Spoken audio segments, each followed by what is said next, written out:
Hey everybody, it's Mike and welcome to Chip Damage, and we are continuing on with our month of Sonic by talking about the games themselves. And what better place to start than with the system that started it all, the Sega Genesis, or the Sega Megadrive to my international homies out there. But hear the way I talk. I'm an American, so it's the Sega Genesis to me. And of course, we're going to be talking about the core 4 Sonic titles that got the little blue hedgehog up and running, as well as a bonus title that definitely deserves to be mentioned amongst these classics. So yeah, my Sonic fandom began on the Genesis. It was the first video game console I ever owned. It wasn't the first one I ever played. I had an older brother who had an NES. But later on, my uncle had a Sega Genesis, and I was very young, and I was incredibly impressed by it, and I begged my parents to get it for me, and they did. And that just changed everything. And later that year, my older brother, for my birthday, gave me a copy of Sonic the Hedgehog 1, the one that you see right here. It was originally his copy because he had his own Genesis. He had the Model 1 Genesis. I was given the Model 2.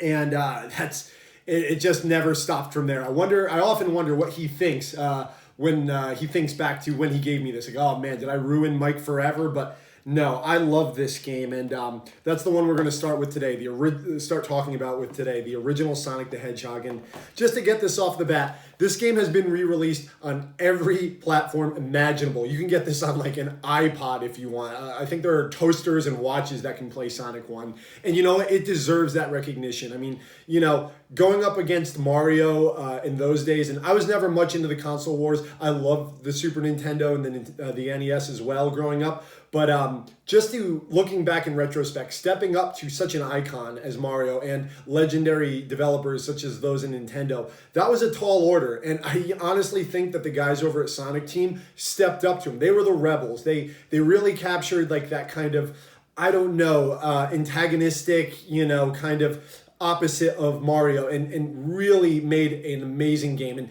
I sometimes hear from other people that, Sonic 1 isn't as good as you remember, or Sonic 1 really doesn't step to the later titles in this series. And I'm like, what's wrong with you? Of course, like, what are you thinking? Of course it does. Like, I go back and I play this game, and I still love it. I think it is one of the best 16-bit platformers to this day. I honestly hold this first game up against classics like Mega Man X, Donkey Kong Country, and Super Mario World. And of course, the later games would improve in many areas, but I still think this original game has such a charm to it. I mean, this was the first title. How many game series can you say produce a classic with the first release? That's kind of tough. And there are just some things about this game that hold up miraculously, maybe even more so than its later titles. The first thing I want to mention is just the music. I think that Sonic 1 may have the most solid music out of the first core 4 titles in terms of all 6 stages have great music. I mean, you have the iconic Green Hills. Not only is Green Hill Zone probably the most iconic first level, maybe in gaming, other than Mario 1-1. Maybe it's tied with that, honestly, because Green Hills just capture you. That tune is engraved in video game history forever. Green Hills is just totally recognizable to almost anyone who's ever picked up any type of video game controller. Marble Zone will get your foot tapping. Spring Yard Zone has a great tune, and even Labyrinth Zone, is kind of reviled or feared as that level is, has great music. And as a note on that, I enjoy Labyrinth Zone to an extent now. I hated it as a kid, but when I go back as an adult, it's not as difficult as I remember. It actually just involves some actual platforming skill and some good timing. Whoops. But it's really not the death sentence that I used to remember. And then you get to Starlight Zone, which is my favorite zone. I think Starlight Zone is vastly underrated, but especially in the music category. Starlight Zone, I can hear it in my head now. It's one of the best Sonic tunes of all time, in my opinion. Scrap Brain Zone and then Final Zone, all great. And this game kind of set up what I loved about these games. This was the beginning of Sonic's, physics. I love Sonic's pinball kind of physics. It's something that I kind of hold in high esteem over other 16-bit platformers. I love them all, but I've always loved the bounce of Sonic, the way you jump. It just feels right. You have just enough air control. And if you grew up playing other platformers and you don't agree, this isn't an attack on you. I love all of them. I love Mario, Donkey Kong, Mega Man, like I said. But there's something about just the way Sonic controls an air and the momentum that no other platform really, captures for me. And this game, like I said, has been released many times. This game does not have the spin dash. Like people often forget, this does not have the like hold down and rev spin dash. You just have the regular, roll attack is when you're running, you hold down, you curl into a ball.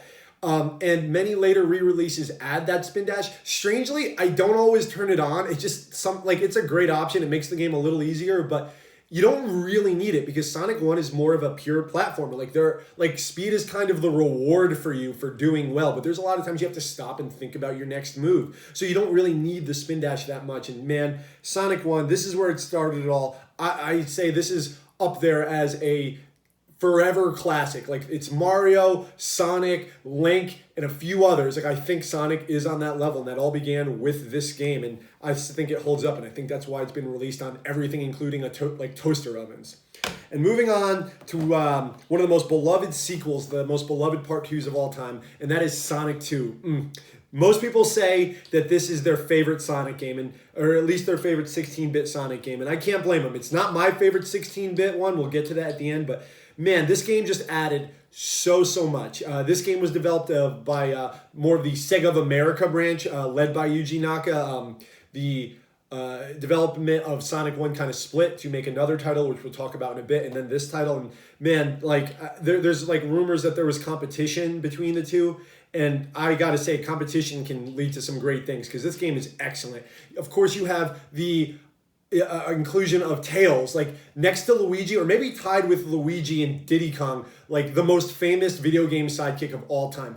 I was a younger brother. To all the younger siblings out there who had an older sibling who had this game, did you have to play as Tails as well? Because that was what I was relegated to because my older brother had this game first. And this, anecdotally, my older brother, who I love dearly, is not much of a gamer. The Genesis was his last video game console. I visited him a couple years ago, and he's married and has kids and is a very busy guy.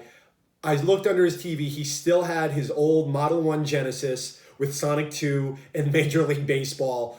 He's like, I was never much of a gamer, and I gave you Sonic 1, but I kept my own copy of Sonic 2. I love that game. That warms my heart. But yeah, this game introduced Tails, who couldn't fly yet, which most people couldn't forget. It added the multiplayer mode, both the kind of co-op and the racing mode, and it added Super Sonic.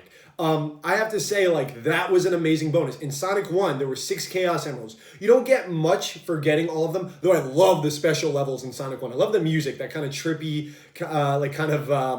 hypnotic music. Sonic 2 gave you a real reward for getting that. You got to be invincible.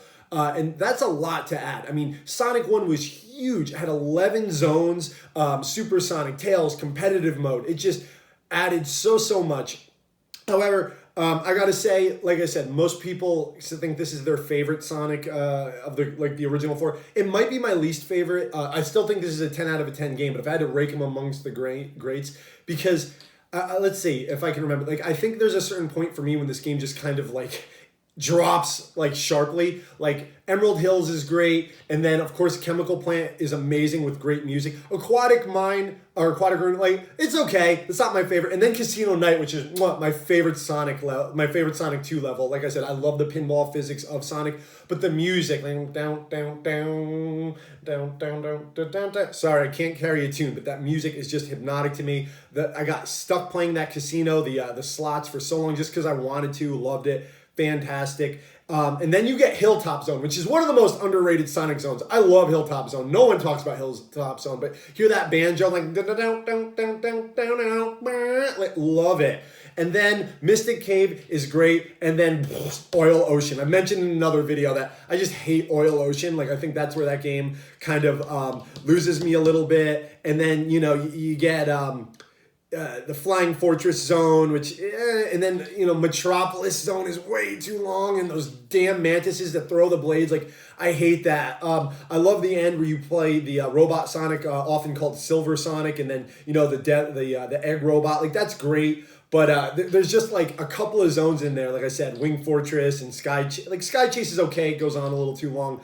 But, after Hilltop, I think there's just a sharp drop. But I still think they're good levels in their own right, but just compared to the first half of the game, I think it gets a little weaker.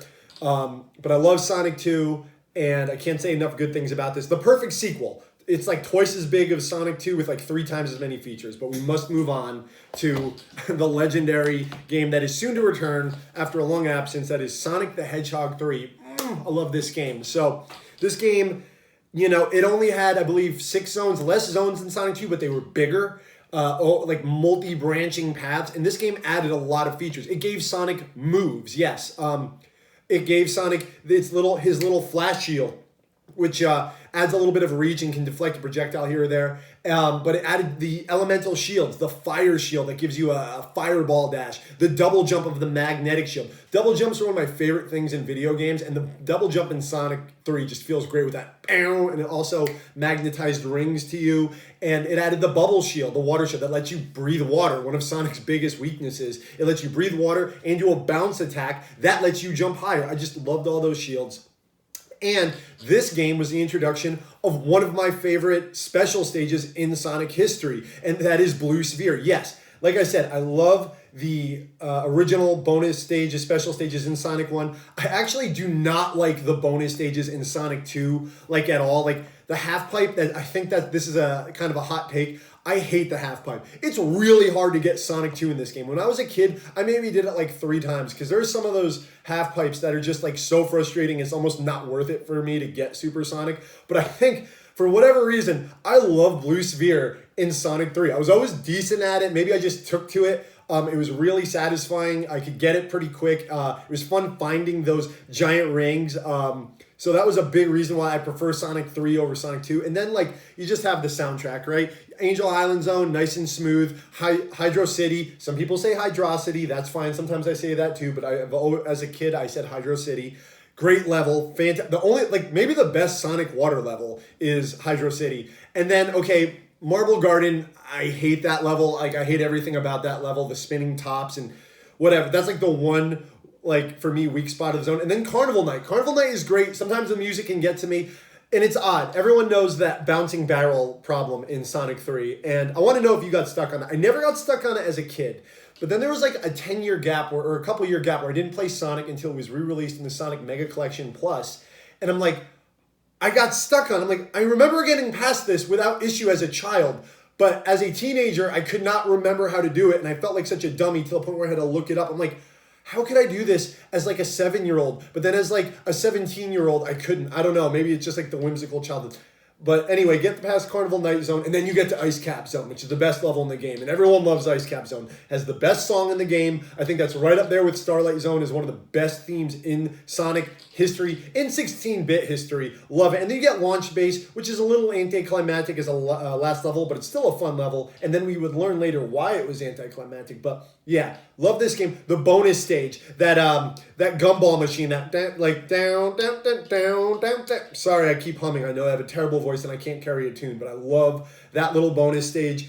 This game also gave Tails the ability to fly, which was great. Like, you couldn't become super with Tails in this game, but if you wanted like somewhat of an easy mode where he can swim and fly, be Tails. You could, and he could make this. It made the second player viable. You could play as Tails as the younger sibling as I was, and then carry Sonic to higher spots. It was really cool. And of course, this was the introduction of my favorite classic Sonic character, Knuckles. Yes, I was a Knuckles kid. I don't know what that says about me, but yeah, I thought he was badass with, like, the red coloring, the big fist, and, like, the dreadlocks. Knuckles was awesome. Like, he was a great, like, counter to Sonic. Like, he's kind of a joke now, but I mean, he's not a joke, but he's kind of a goofball now. But he was a legitimate equal to Sonic back then, and I love that.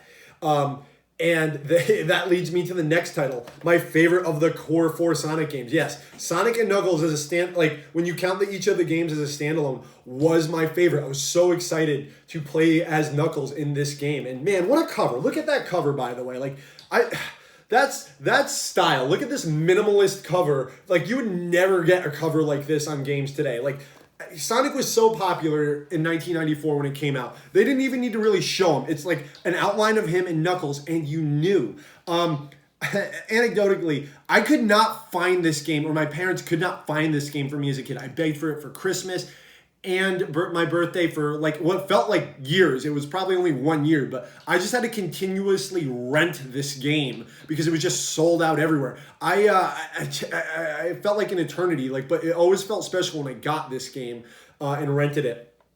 And the reason for that is like, so this game continues on with what Sonic 3 began with. And Sonic had all the moves that he had in the prior game and all the shields. But Knuckles was just so cool. His paths were different because though he could not jump quite as high as Sonic, however, he could glide and climb. And I just thought that was like the coolest thing ever. Like, oh man, I could go anywhere with him. And he fought slightly different bosses later in the game. Everything was like a little bit more difficult or easy depending on the area. And I just thought it was so cool to play as Knuckles. And you know, geez, the levels in this, like Mushroom Hill, love it. Next to Green Hills, it's my favorite, or maybe it's tied with Green Hills, my favorite starting area. You know, it doesn't have music as good as Green Hills, but it's just a fun playground with the swings and the bouncing off the mushrooms and the secret alcoves. Just a big fun level to mess around in. And then you have Flying Battery. You know what? I take it back what I said. Flying Battery has the best theme out of the 16-bit Sonic games. Flying Battery is like the most hard-rocking theme. Like it picks you up because I love Flying Battery Zone as a level, but when you hear that music, that gets you. That just gets you going. And then you get the worst level in the 16-bit Sonic saga, and that is Sandopolis. I have nothing good to say about that level. I hate it. It made me feel like I was in a real desert. But then it picks you up with Lava Reef, which is just great. Lava Reef isn't talked about much because you have to get through Sandopolis first, but man, I love that level. And then continuing on, you have like Hidden Palace, which is a fun little thing. But then, you know what? I don't know. Is the next does that have my favorite music? Like, does Sky Sanctuary have my favorite music? I'm really second guessing myself. I want to know, what is your favorite Sonic song? Give me your top 3 because it's really hard. Because Sky Sanctuary, what an amazing soundtrack. Great level, just leading on to Doomsday Zone, which is an epic last level. And if you've gotten all the Chaos Emeralds through Blue Sphere, you can go into Doomsday Zone as Super Sonic, get that extra bonus level, which is just so epic. Sonic and Knuckles, I love this game as a standalone, but what was like really special about this? Everyone knows that if you had Sonic and Knuckles and you had Sonic 3, you could flip this bad boy open, combine them. That's a very good feeling, like just jamming that in that slot in there. And you can make this bad boy. Sonic 3 and Knuckles, what the game was originally supposed to be. You just have like 14 zones, all the zones of Sonic 3 and Sonic and Knuckles combined. You play Sonic, Knuckles, or Tails, and just go through the whole story as it was originally intended to be. You could become Super Sonic or Super Knuckles. You couldn't become Super Tails. Or if you get all the 7 Chaos Emeralds in the first half of the game, they can be turned into Hyper Emeralds in the second half of the game. And what happens when you get all of those? You could become Hyper Sonic, Hyper Knuckles, which are just ridiculous Super Saiyan 2 forms of the characters that are OP, a real reward for not only playing through all of this game, but playing through it well. And then you can get Super Tails, where he has little flickies fly around him and attack the enemies. It was, like, honestly added to the replay value. And luckily, the save feature that only Sonic 3 had carried over to this combo game, so you could save your progress, because this was a big, massive game. As a whole, I think this may be my favorite of the era 16-bit platformer. Like, it's really hard for me between like this, Yoshi's Island, and Donkey Kong Country 2. Like, but I must say, like, those games are huge and fantastic. And Mega Man X is right up there too, but I think this pulls ahead. I think this as a combo is, you know what? Yeah, I'm not afraid. Hot take. It's my opinion. This is my favorite 16-bit platformer of the day. Like, this was a huge game with a lot of rewards and secrets and multiple playable characters. Like, this is a perfect game. This was the last like mainline Sonic game on the console, and I honestly think it's perfect. I can't think of any flaw to this game. And it really was meant to be one game, but man, I remember I would just wait to rent Sonic and Knuckles so I could pop Sonic 3 in there and get this bad boy, and the save may or may have not been deleted because it was rented, and it was what good times I have with this. I want to know, out of the core 4, what's your favorite song? What were your favorite bonus stages? Oh, by the way, may I mention something that's not talked about a lot in Sonic and Knuckles? The bonus stages that this added, the glowing spheres, loved it. Loved that they brought it back in Sonic Mania. Loved like how they played with the physics. That's what I love about Sonic. The physics felt so good. And then they brought back my favorite part of Sonic 2, the casino, and I would just spend hours like hearing that music. Dun, dun, dun, dun, dun, dun, dun, dun. Like, oh, so good. Like, what a complete package. What a perfect game. It's been said many times, but I just wanted to give you my take on these classic games that deserve all the love. They've aged gracefully, fantastically. Like the simplicity of these games, of the fun of making Sonic run and jump has persevered through years. And I think many platformers of that age have that. But there's something about just bouncing off a spring or anything with Sonic, like that casino pinball feel that just holds up so well. But like I said, I have a few bonus games I want to talk about real quick. One of the ways that I would play Sonic 1 and 2 is actually on this Sonic Classic Collection that you've seen displayed next to me. I got this as a gift. I don't think my parents quite knew what it was if I had some of these games. I did have Sonic 1 and 2 at the time, but I didn't have Dr. Robotnik's Mean Bean Machine at the time. And I love Dr. Robotnik's Mean Bean Machine, or Puyo Puyo, or Kirby's Avalanche. It's all reskins of Puyo Puyo. But I didn't know that for years. I just loved this game. I thought it was weird. I barely played Tetris for 20 years because I liked Puyo Puyo, Dr. Robotnik's Mean Bean Machine more. It's a simpler game in many respects, but now that they make Puyo Puyo versus Tetris, I absolutely adore it. I put dozens of hours. The Sonic Mania part where you play Dr. Robotnik's Mean Bean Machine against Robotnik, I knew I wasn't the only one who loved that game. Let me know, who out there loves Dr. Robotnik's Mean Bean Machine? Who has beaten Dr. Robotnik's Mean Bean Machine? That's a hell of a hard game.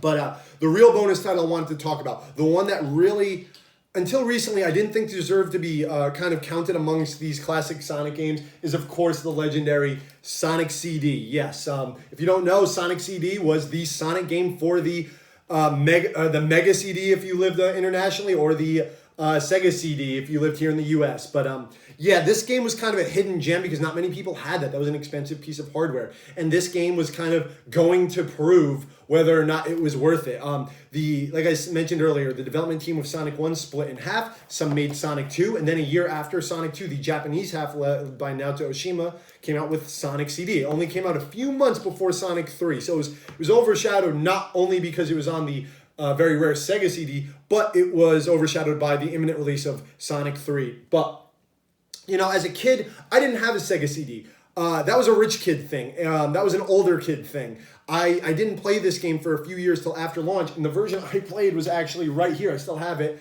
The PC version, yes, in this big, bulky, silly box. Like this is how I played Sonic CD. And I gotta say, as a kid, I wasn't nuts about it. Maybe because I had to use the arrow keys. It didn't feel as good as a controller as a little kid. But I beat the game. I never 100%ed it. But I went through it, and I didn't play it again for years. I barely remember the game. And, I didn't play much of it even when the Sonic Gems collection came out. I'm like, I wasn't nuts on Sonic CD. Like, I never knew where I was going. I always felt like I just had to force myself through some very extraneous levels. It was weird. I never understood, why I should get the good future, bad future past. Like, this version of the game, didn't really come with the manual to read. Like, there was, a document, but as a dumb, hidden in the game, but as a dumb little kid, I didn't know how to look for it. So I just, never clicked with it. And then the Christian Whitehead version came out in 2011, and I'm like, all right, let me give this another shot. And I ran through it, and, I got all the time stones, but, I just didn't vibe with it still. For whatever reason, I've heard, this game is just a chaotic mess. The level design is messy. I was feeling that. But very recently, earlier this year, I'm like, let me give Sonic CD one more shot. So I booted up the Christian Whitehead Xbox 360 version on my Xbox One. And I'm like, let me give this one final shot. And you know what? I loved it. I understood, maybe because I wasn't a teenager or a child anymore, why Sonic CD is loved by some people. It's just different than these core 4 games. It's more about the platforming and exploration. And I love the aesthetic of Sonic CD so much. It's way more Japanese. It's way more 90s anime, and I'm all about that. Just clutter and chaos and lights. Yes, the enemies are hard to see because they can blend into the background, but you feel kind of eagle-eyed when you see them. I love the smoothness, especially of that 2011 version, of the game and running at 60 frames. You really feel like there's so much going on. It has a beauty, a cluttered, chaotic beauty. It just screams Japan, Sonic, chaos, anime, and I love that. Metal Sonic, fantastic enemy to introduce. Amy was introduced in this game in a very funny way, just like this girl chasing after Sonic that you had to save. That opening movie, that excellent Toei animated, that's Sonic. When I think Sonic, what is the perfect Sonic? It is Sonic running through that field. And by the way, I've always been more of a fan of Believe in Yourself or Toot Toot Sonic Warrior over Sonic Boom. Sonic Boom is great. I want all the Sonic Boom love out there, but I want to know, is there anyone else out there who preferred the Japanese opening to this game? Because that song is just so wacky and fantastic. I heard that not too long ago, or right around the release of the Christian Whitehead release, so about 10 years now. Wow. The singer of that, the backup singer, passed away, which was very sad, and they couldn't reacquire the rights for the 2011 version. That's why that song is not found in there. But if you haven't heard it, look it up. Believe in Yourself, also known as Toot Toot Sonic Warrior. That's the preferred opening I have. But getting back to the game, like, yes, it is chaotic and somewhat hard to navigate, but that makes exploring it and going back into the past and finding all the collectibles, like, just very rewarding. And the music, particularly the Japanese soundtrack I'm more a fan of, is just intoxicating. Like I said, it has like that 90s Japanese weirdness, that Akira, or like the backgrounds of anime like Cowboy Bebop or Outlaw Star just have like a lot of stuff going on. And that's like the vibe I get from Sonic CD. There's just a lot of background stuff that doesn't matter, but it's good like world building. And it's just, it's very dreamlike and very odd and bizarre, and I loved it. I loved just exploring. I never thought I'd like exploring in a Sonic the Hedgehog game. Maybe that's why this game took me a while to get in love with, because you know what? I love just blitzing through the level at high speed, trying to look cool, get from beginning to end, get enough rings to get in the special stage and go. And this game asks you to kind of slow down and like do it right. Like, yeah, you could do that, but you're not gonna like experience everything the game has. And the special stages in this, I hated them as a kid. I absolutely didn't want anything to do with them, but as I replayed them, I'm like, these are okay. I like them more than the Sonic 2 special stages. They're way more doable. So yes, if you didn't enjoy Sonic CD, because I've seen some videos out there now saying like how Sonic CD doesn't hold up or it's not great, like try again. Don't go in with that blitz through it mentality. Like just revel in the weirdness. Because that's what Sonic CD is. It's a classic that deserves to be, I don't know, it's like it came out right there amongst the core 4 Sonic games, but you know, I'm gonna count it because though it is and isn't a Genesis game, it technically is and isn't, because you need a Genesis to play it, at least you did at launch, but you just needed the Sonic CD. So yeah, there it is, like the core 5, let's call them that, because Sonic CD is like kind of a different sequel to Sonic 1. Right there. These are the classics. This is what got Sonic up and running. And man, like each one of these is a classic in its own right. Not only, how many franchises don't nail it like with the first title like Sonic 1 did, but have a continuous stream of 5 good releases. Like, yeah, there are spin-off titles that aren't fantastic of this era, and we'll be talking about them in a different video. But like the core ones, the ones that had some creative muscle and money behind them, Sonic 1, 2, 3, Knuckles, and CD, are all bangers. Some people like some more than others, but like this was an incredible string to get this little blue guy up and running and endeared it to generations of fans. And I cannot wait to see how Sonic Team and Sega are going to re-release them in 2022 with that Sonic Origins collection. I'm hoping it has all the bells and whistles. I hope it has the lock-on technology that lets you play as like Knuckles in Sonic 2. By the way, I didn't mention that. Playing as Knuckles Sonic 2, fantastic. Green shield all day. I hope it has the wider aspect ratio. I hope it is like pixel perfect and not like overly smooth like some releases. I hope it has the Christian Whitehead phone enhancements. We could play as like Knuckles and Tails in Sonic 1 and do weird stuff like that. I hope it's the Christian Whitehead version of Sonic CD, but it adds back Toot Toot Sonic Warrior. Like, I want the best versions of all these games in one collection. I feel like that's not what we're going to get. But the recent releases of Sonic 1 and 2, for the Ages collection, have been pretty solid, adding bells and whistles and features. I want the best versions of these 5 on one download disc, whatever you want to say. Hopefully it comes to disc. And I hope that's what that Origins collections will be. Sadly, I feel like they gotta miss something. It can't all be good, because if it's all that, it's gonna be like the best compilation of all time. But let me know, what do you guys think of that Origins collection? What do you want to see in it? But man, I hope they don't mess that up. But even if they do, these games are everywhere. I'm glad Sonic 3 and Knuckles can be re-released, especially Sonic 3, because as many know, there's many issues with the music with that, because it was partially written by Michael Jackson, and you know, there's many issues with that, so the game hasn't been re-released in a decade. So I'm looking forward to having this game on newer consoles for newer fans to play and for older fans to play, because you know what, it's good for both.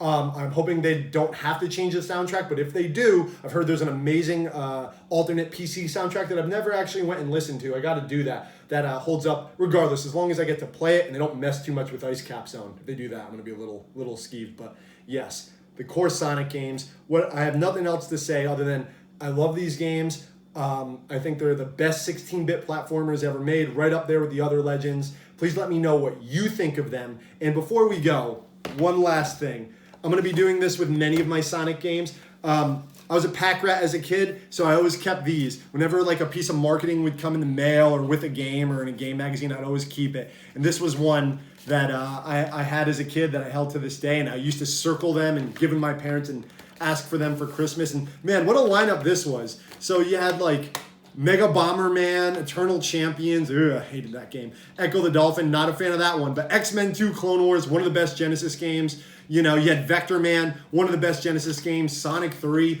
Vector Man 2, Sonic 3D Blast, which has kind of grown on me. Like Lost World, Virtua Fighter 2, Genesis version is rough.